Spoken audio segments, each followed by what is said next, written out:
one's mind. Instead of just wasting my time, or your time for that matter, on delivering this talk, would invite and kick the interactive session, which probably I'm also looking forward, you're also looking forward. So let's jump to the question. And look at them, they're just nodding, yeah, go there. So let's start there. Okay, thank you. Are you going to talk? Alishba Khan Barech, hailing from Noshki, with secondary hometown in Quetta. Our standout achievement includes being the only Pakistani from Balochistan to receive a Cambridge University scholarship after being shortlisted in a global essay competition. Alishba, please join us here for the opening questions. Welcome, Mr. Prime Minister. The students here in this auditorium are among the most privileged students in Pakistan, and against them are millions of marginalized children who don't have access to education. What do you think, against this backdrop, will the government be able to fulfill the aspirations set out in the Pakistan 2025 vision document? First of all, it's such a delight to see you in such an accomplished position. Well, coming straight to the question that what a government can or can't, let's have an honest conversation over here, because I never believe in a clever conversation. From where do government does the function of the service delivery? It collects its taxes and then it spends it. And the third source of the revenue is that if you don't have that, you're going to borrow it from the third multilateral entity or outside from someone to fill in that gap. So what is our cycle and what is happening with us? We have got a target of almost 21,000 billion rupees receivable tax or achievable, which we project that we should achieve that. And the receivables are around 7,000 billion rupees. So the gap is of almost 14,000 billion rupees. So you are living in a neighborhood where you have got a very tough situation with your security, terrorism, so forth, and few other things. Along with that, you have to develop an infrastructure to kick the economic growth and the rest. And then you have to couple it and provide the primary education, higher education to different socio-economic background of the people. The population is around 240 million people. How do you do that? How can you do that? The tax evasion is almost more than 10,000 billion rupees. And this is, I am talking about the documented economy, which by the way is almost 20%, and rest of the 80% is non-documented. So there is a non-documented economy and there is a documented economy in which you cannot receive taxes. You would definitely lead the questions, whose responsibility is this to collect all these taxes? Of course, it's the government and government's related department, which is FPR in this case. We have not done it. This is not in last 3 months that we have not been able to hit that target. It is a consistent story with all kind of big leaders, small leaders, mid-sized leaders, military dictators, civilian dispensation. This is a constant story. And this is the challenge of governance. Instead of hysterical criticism of different things, if we start having these sort of rational conversations, we would exactly know where we are failing and why we are failing. Whether it is the health services or the educational services, if you want to ensure and spread it out as a nation, as a country, the first and foremost thing is that you develop your taxation system properly. All of us want to live in a Scandinavian ideal world, like the lifestyle in Norway and Denmark and the rest. their contribution, tax contribution to their GDP is 91%. Ours is 9. So I want to have a Denmark for contributing 9% as compared to 91. It can remain in my wish list, but I can't have that. It's painful. It's painful. It's slow. Both. So what do you do? As a caretaker, I can proudly say that after many, many, many years, we are the one in last quarter, we have achieved our tax target. This is amazing. If we could do it in 3 months, why the rest of the governments can't do? It is for the people like yourself, they need to answer and raise these questions. We did it. It's documented, it's published yesterday that in last quarter, we were able to achieve the tax target in the FBR. So if it can be done in 3 months, it means that it is practical, it's possible, and if it is not happening, there is something very seriously wrong with our governance structure. This is my opinion on it. Two is both the people and the government. Yeah, of course, government is part of the people. I mean, if I am electing a government, so I'm contributing towards that either resolution or the problem. So I am part of the problem. And when you become in the government, and I have lended that support to you, so it means the two of us have brought it to the tango. Mr. Prime Minister, why do we always go into frenzy and last-minute coping mechanisms, shut down the schools and do this and that? Why can't we be like Beijing and control this issue? I mean, crop burning is one of the prescriptions, but then there is no law enforcement. You go on the motorway and people are doing it without any fear of repercussions or them being caught. So what do you have to say about that? I completely agree with you. I mean, the enforcement is one of the challenges, as you have identified yourself in your question. The poor enforcement is part of the problem of the governance in this country. There are laws, they exist, but if he goes and tries to implement and apprehend that man, you would start agitating that his rights are being violated. And there is a group of rights emerge in this country wherever the law enforcement goes for the enforcement. There are occasions on which the law enforcement also are compliant for multiple reasons: financial mismanagement, few others, political influence. They are there. But on the other hand, society also has a tendency to stop enforcement. So we are living in this milieu.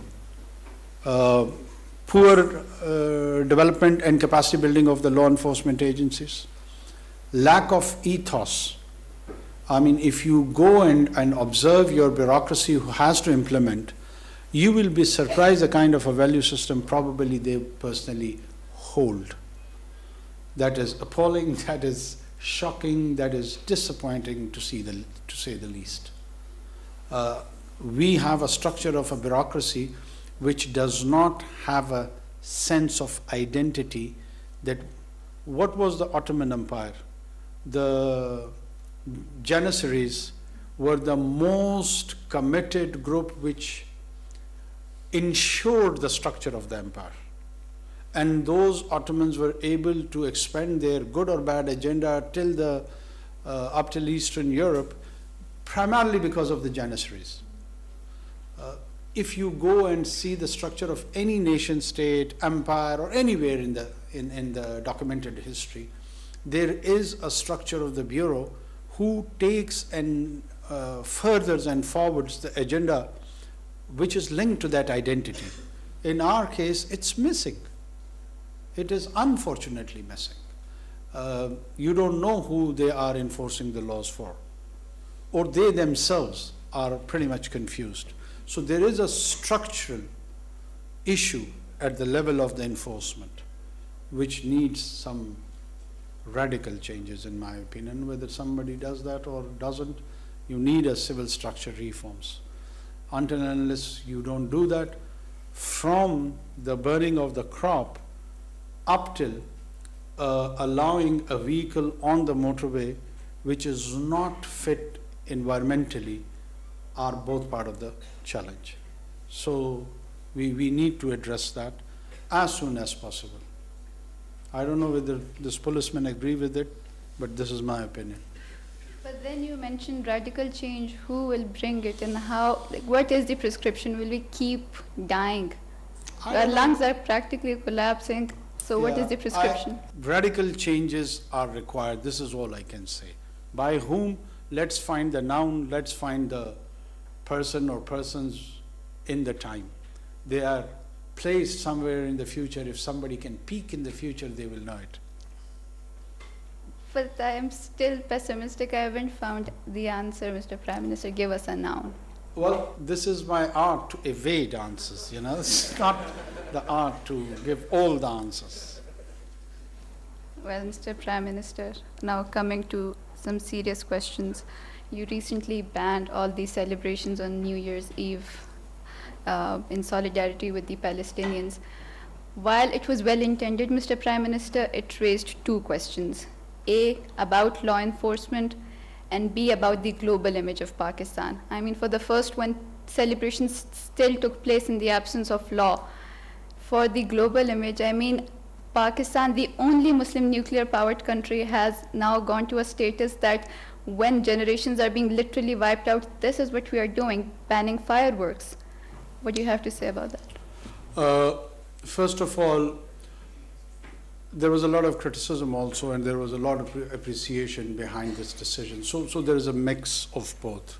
There is a section of society which wanted to celebrate the New Year, and down the line, after 100 years, they wanted to be documented as someone on that particular second, 12 o'clock, 1 second, dancing and having festivity and so on and so forth. So they're very, very critical of this decision, and I don't mind of the criticism. Our intention first was to highlight that in the global community, particularly on the Western Hemisphere, that there is a nation of 240 million people who officially has distanced itself from the festivity because of the kind of the genocide which is being committed by this apartheid state of Israel, which is brutal, which has applied a disproportionate force, whose existence is also at question, but they are expressing this brutal, are displaying the force of this brutality in a very, with impunity. So what are our options? One, do we go to the war? Yes. I'm an interim prime minister. Do you expect me to take the 240 million people to the war? Probably a nuclear war. So you are very quite serious people and raising a very serious question to me. Think about it, have a grand assembly, mull over it. I can't alone take such a big decision. It's huge. It's big. Should we go to war? I mean, in my personal opinion, I am a very aggressive and a jingoistic person. Maybe I would say yes, but don't listen to me. War has implications. War is not a joke. What we have done, we have exploited the forum of OIC, we have exploited other international forums, we have been engaging with Western diplomats, particularly the US diplomats, Brits, Europeans, and clearly enunciating them, telling them that if such behavior continues, it would be responsible for radicalizing the entire 1.4 billion Muslim population throughout the globe, within West and over here, Middle East, North Africa, anywhere. So we are trying, the immediate objective is that somehow or other we stop this senseless war and create a humanitarian corridor This is the kind of a message which the military leadership recently took the United States. And we were quite clear in our opposition and our condemnation and our commitment towards Palestinians. Is it wise on this occasion to initiate a war? And who are you, me, and anyone else who feels so passionate about Palestine and its cause? We have not lost a finger in this war, this single finger. There 9,000 children have been killed. Let them decide. There is no need to be heroic over here in this peaceful, cozy environment. And just thinking that, oh, I'm so heroic, that because I stand with the oppressed one. It's very good. It's very good, but they are the one who are suffering, they are the one who are facing. Let's take this question first to them, that whether they are willing to take this war and in which direction. Over here they are calling conferences and seminars and speaking with all their rhetorics. I completely understand. I am more radical than all these so-called people who play on these rhetorics. But I try to control my populist tendency. These are very serious. Is there any idea to all of them that what is the situation of Zionism, what is the link to Judaic religion, how is Palestine already agreed to the historical, 22% of the Palestine to the historical existence of Palestine already. The whole world is talking on the pre-1967 border line with Al-Quds as its present. But here in Lahore or Islamabad, they are addressing the seminars that no, we don't want to accept this and we will never agree to it. Who are you? Have you identified yourself? Who are you? Are you Palestinians? Are you going to reside there? Are you going to counter the state of Israel? Their wrath, their planes, their bullets are my child. I have one by the one. Am I willing to risk his life for this? Or all these who are addressing these conferences? What are their credentials? Primarily it is their right. We should just support them whatever they say. We should be on their side no matter what. Instead of creating a front against the state of Israel, they have started a front against the current government. Wow, good luck. Great. I get baffled. Are you genuinely committed to that cause? Or you just want to abuse me? Go ahead, do it. Am I Netanyahu? And what are the practical suggestions? 1.4 billion Muslims are pondering and thinking about this challenge. I would be only remembered in history for allowing the aerial firing or not, or allowing someone to have a glass of alcohol or not. Let the history judge me. I don't care. I don't care at all. Yes, it was a gesture. The governments, they display small little gestures in their diplomatic communication, so the messages are sent. This message was not for domestic audience, it was more for a global audience. And there was a huge criticism on that account, so let it be. But sir, the criticism, as you rightly pointed out, there can be some justification for that. Why it's mere ceremonial We could have done something. Like, Why didn't we call out those who are supporting the genocide? They are our allies. Why are we silent and not naming them?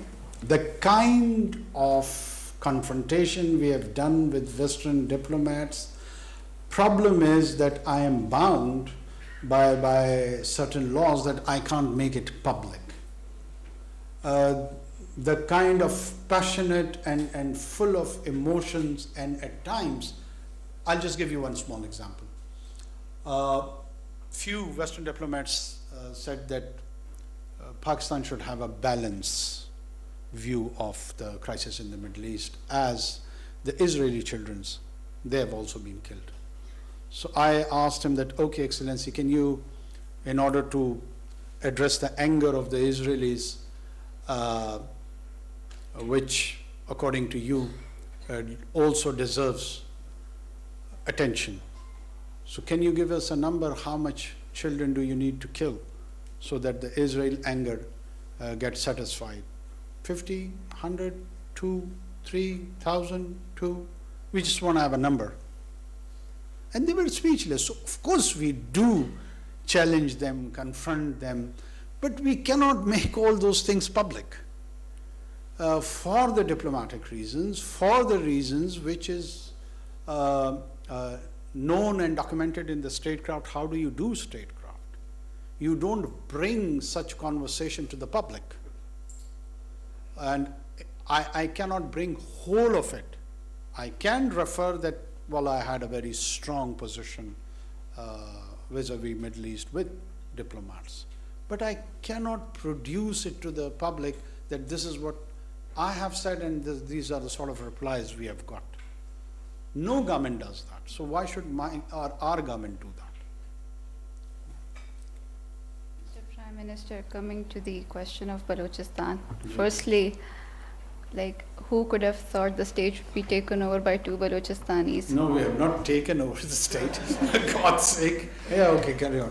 So, Mr. Prime Minister, the recent happenings in Islamabad has elicited,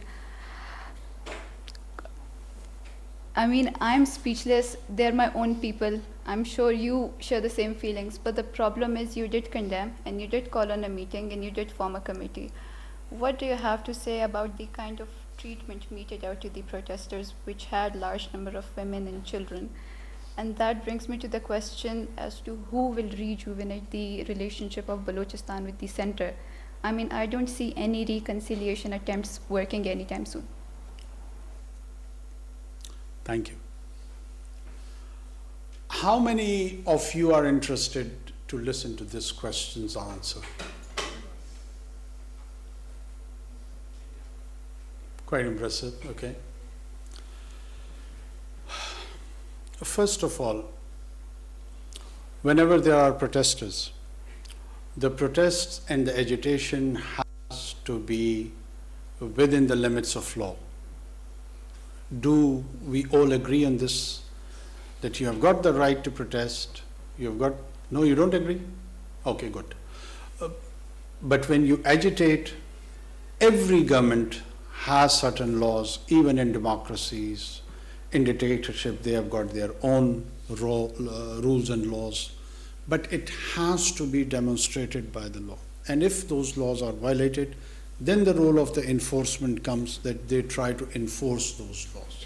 So this is the general understanding and a civic sense in which a political environment operates in any country. So is the case in Pakistan. This water cannon, which is more criticized, or slightly probably more than that, there was a lathi charge also. More than 200 instances I can quote from the European Union where they have used these water cannons to curb, control agitation within those countries. So these are the so-called international best practices. First of all, God forbid, there was not the case that we have shot at children or women, or we have gone to extreme positions. They were the basic tactics of law enforcement, water cannon and others. because they were stone pelting, which was reported to me, so that stone pelting had to be stopped by someone. By whom? The role of the law enforcement was there to stop them. And after that, they made few arrests, which again is according to the law, their inherent and basic right. And when they were taken to the custody, to different police stations, they were released probably within 48 or 72 hours. Some 30 to 34, which were facing the identity parade, they were the prime suspects for the stone pelting. When they went through that, eventually they have been also released. And still all those women, as we speak here in this hall, they are agitating in front of Islamabad Press Club. That basic right of agitation has been recognized and accepted by the state. What are we doing to them? Why are we being portrayed as followers of pharaohs who have just asked them, don't do the stone pelting? What have we done? I would be interested, and I would stand more educated if somebody could tell me that no, you have done the ordered the shooting, or any other extreme measures have been taken by the government.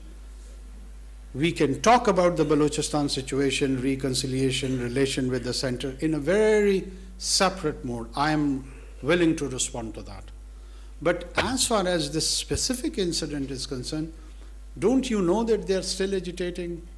The famous lady who's leading that agitation procession, she's there along with her friends. The journalists in Islamabad, they go, they interview them, they record that interview. They are on the digital space, in electronic media. In every hour's news, there is an allotment of time for them. All of you are aware of it. So what have government done? Oh, a government of Pharaoh. ये फिरौन जो है इन्होंने रोक लिया उनको क्या किया? You tell me, what have we done? Water cannon? Please try to understand that there is a government, and when the government faces a challenge tactically in which there is stone pelting or some other forceful things to change that order, the government has to enforce law. You can demand that no, law cannot be enforced, then it's a jungle. Law has to be enforced, no matter whether somebody likes it or dislikes it. If you have any other question on Balochistan, I'm willing to answer. My name is Hassan Shabir and I'm from the School of Economics. My question is this, that we've had military operations where our soldiers have given their lives to achieve this peace, and our civilians indirectly gave their lives to achieve this peace. And we saw peace for a few years. So why is this sudden increase in attacks, and who's to blame?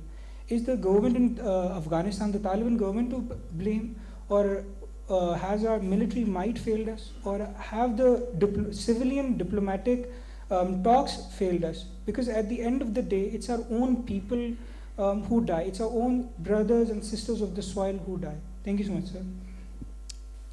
Thank you. I think so. This is one of the most pertinent questions I've faced throughout my visits in different universities. Thanks for asking it.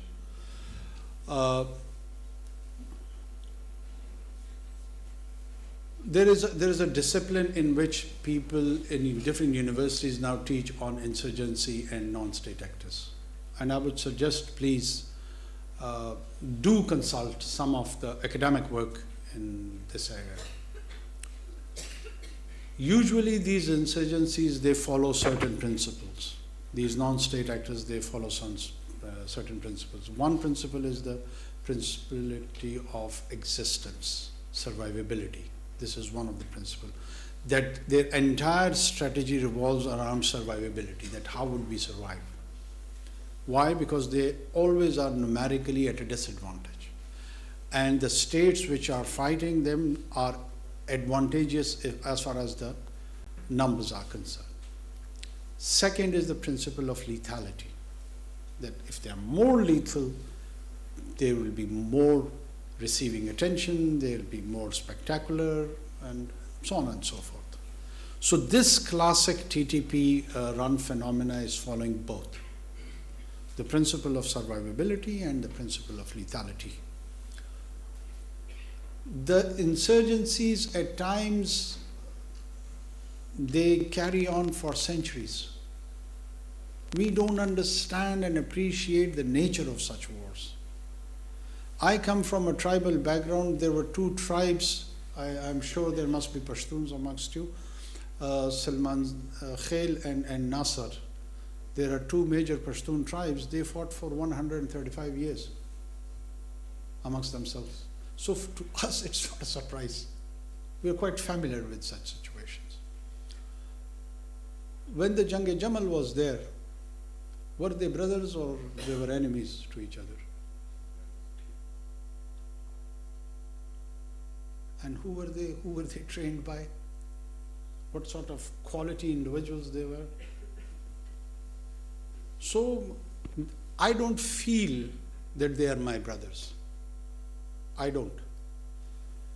I feel anyone is my brother or sister who's peaceful. The one who reverts to violence loses the right of brotherhood.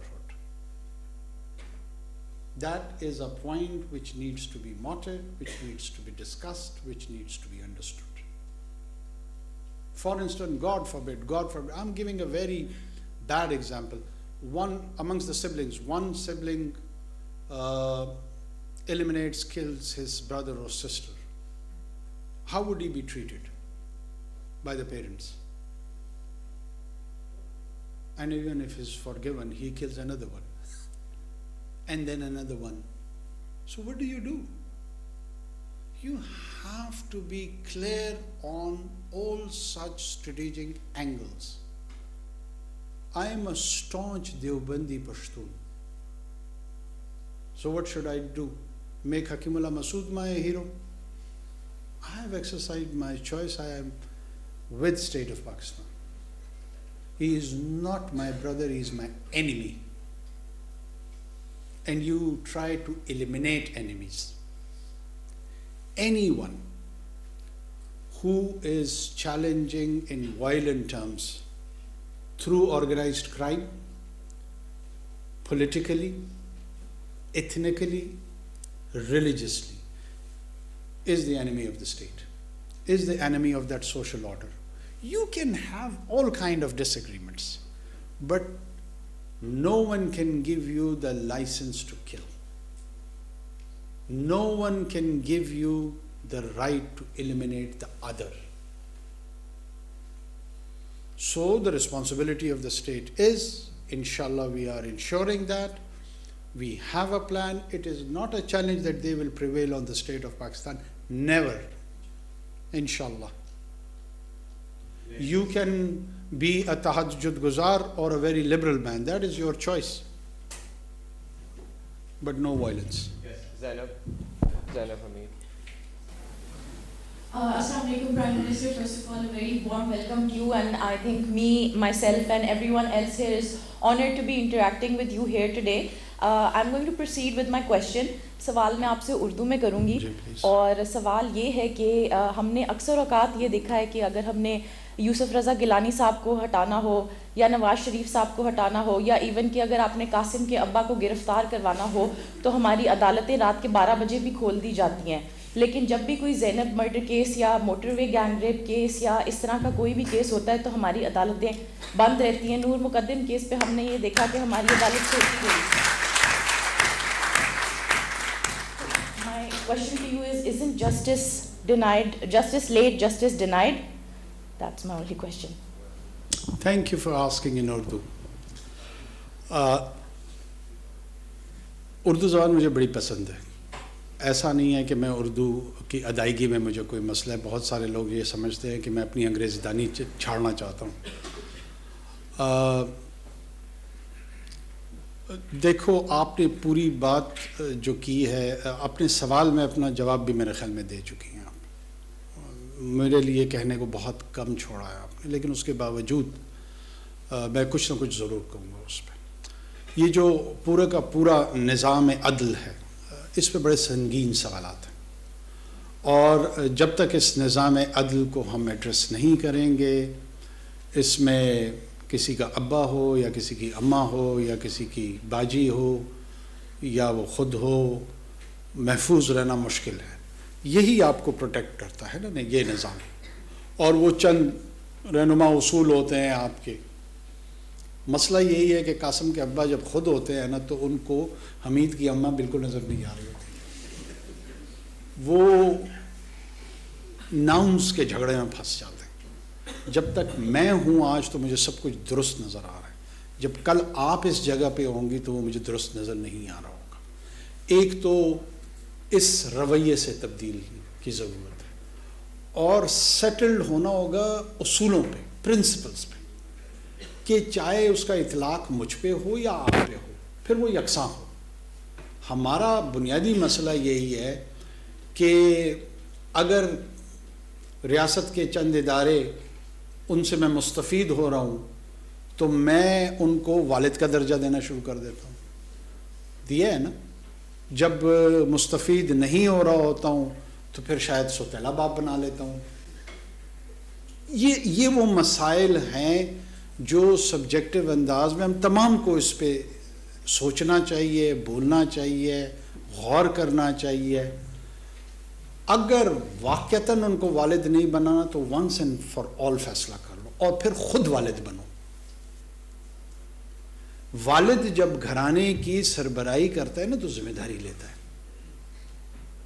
وہ پھر بچوں کے نان نفقے کا تمام کی تمام ذمہ داری خود اٹھاتا ہے. وہ پھر ہمسائے میں حمید کے والد سے نہیں کہتا کہ یار ذرا میرے بچوں کا خیال رکھ دینا. اگر حمید کے والد کی طرف دیکھے رہو گے نا تو قاسم کے ابا کا مسئلہ ذرا خراب ہی رہے گا. یہ اشتہاری گفتگو ہے کیونکہ آپ نے اشتہارے میں کی ہے اس لیے میں جواب بھی اس میں دے رہا ہوں. کھل کے پوچھا ہو تو میں کھل کے بتاتا ہوں. Thank you so much, Your Excellency. My name is Umar Khan, and I'm a 7th semester student from the School of Computer and Information Technology. So a lot of students like myself are about to graduate across Pakistan, and a lot of us would like to stay in the country and contribute to society and the economy as well. However, the best and brightest often choose to go abroad because they have better opportunities there. My question is, Your Excellency, what is being done to keep the talent in Pakistan and to develop it here? And what is the strategy that the government is taking to prevent the so-called brain drain that our country is experiencing? I think so in the best interest of Pakistan is that we should have both. The youngsters should explore opportunities abroad, and they are not a brain drain at all. They would always remain our assets. Who's your Vice Chancellor? He was a fresh graduate, some days, somewhere here in the city of Lahore, and he, according to this definition of the brain drain, he went there and he spent 10 or 15 years or whatever, and now he returns and he runs this institution. Is he an asset or a brain drain? This is the phenomena we need to understand, this cycle. I've been saying this repeatedly, that why it is skewed and distorted, this whole, first of all, this is not a recent phenomena that the youngsters want to settle in Western Hemisphere, US, UK. I am witness, all of us know this, that the longest queues of the young generations are always outside the US Embassy. It's been a trend. Everybody wanted to go there because of the kind of the American dream, because of the kind of the lifestyle, because the kind of opportunities they offer. Indians want to do it, Sri Lankans want to do it, Pakistanis want to do it, Bengalis want to do it, Brits want to do it, Japanese wants to do it, Germans want to do it. There is a huge global American influence, particularly America. And During the 60s, everybody was criticizing that, oh, the Indians population, a huge section is going and it is becoming a brain drain. Down the line, after 3 decades, most of the became brain assets. They returned to the Indian society, invested back what expertise they got from there, what capital they got from there, and it is triggering, accelerating the economic growth of India. So please don't take this as a negative tendency. It's not. We are able to export our services. This is our accomplishment. Why are we so depressed about it? I hardly see a reason. If he or she, anyone goes anywhere on the planet, they remain at least for 3 generations attached to this society and state. There is a classic case study of your diaspora in UK. 3 generation people are living still in Mirpur. They don't divorce from this structure all the way. Yes, we need to produce better human resource. We should focus on the quality human resource. That should be our concern. Best nurses, best doctors, best IT experts. We are compromising on that. We are not producing good quality individuals, and we are all worried about, oh, all of them have gone to the Western Hemisphere. That is the wrong concern. The right concern, in my opinion, be that you should focus the kind of skills they are imparting in such places like this. And that is a huge challenge. I am sharing it with you. Please introduce yourself. Assalamualaikum, Prime Minister. I'm Hafsa Khalid and I'm from the Institute of Psychology. And consequently, my question pertains to the mental health situation in Pakistan. So the mental health situation in Pakistan, there are regulatory bodies. There's Pakistan Psychological Association. There's also a task force. My question is, why don't they do anything? I've seen, and all of us have seen, a lot of unethical practices being carried out within the field.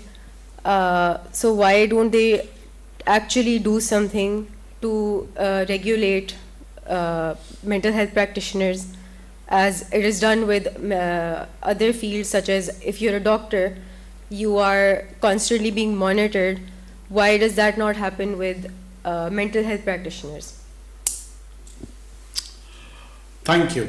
One of the challenges when I interact with the people, that they probably presume me in a role of a settled prime minister, a permanent prime minister who's got a backing of the parliament, where he can go back and do the legislation as a wrap of the executive, which in my case it's not. On the other hand, there are people who just want to see that my face vanishes as soon as possible, even before the 8th of February. So this is the kind of a balance I have to keep. I absolutely agree we need regulations. We need regulations for the mental health practices and few other areas also. We lack good regulations, good rules and regulations even for medical education, be it for nursing council, nursing schools, medical schools. I have appointed a special assistant who can focus on medical education. And I would try to include this mental health also, because it's larger, the same family, you know. But we do have these limitations. I, as a caretaker government, cannot go for the legislation. The maximum which we can do and which we are trying to do is develop the drafts, put them in the law department, and once the parliament is there, the draft could be sent to them, the homework would be done, they may take advantage of that. That's all the maximum we can do. Thanks. Next question. Sir मेरे 2 सवाल हैं आपसे. पहला ये है कि आप different university से आपको डिफरेंट स्टूडेंट्स ने बड़े मुश्किल सवाल पूछे हैं और आपने उनका बड़ा ज़बरदस्त जवाब दिया है.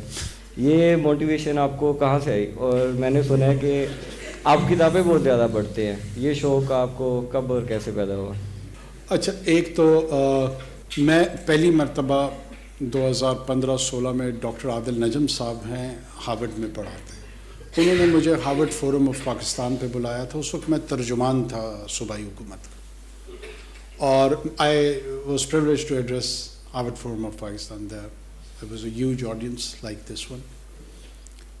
وہاں سے مجھے یہ لت پڑی. نگراں وزیر اعظم انوار الحق کاکڑ یونیورسٹی کے طلباء سے خطاب کر رہے ہیں، جس کو آپ نے براہ راست ملاحظہ کیا. فی الوقت اتنا ہی. مزید خبروں اور اپڈیٹس کے لیے دیکھتے رہیے ڈان نیوز.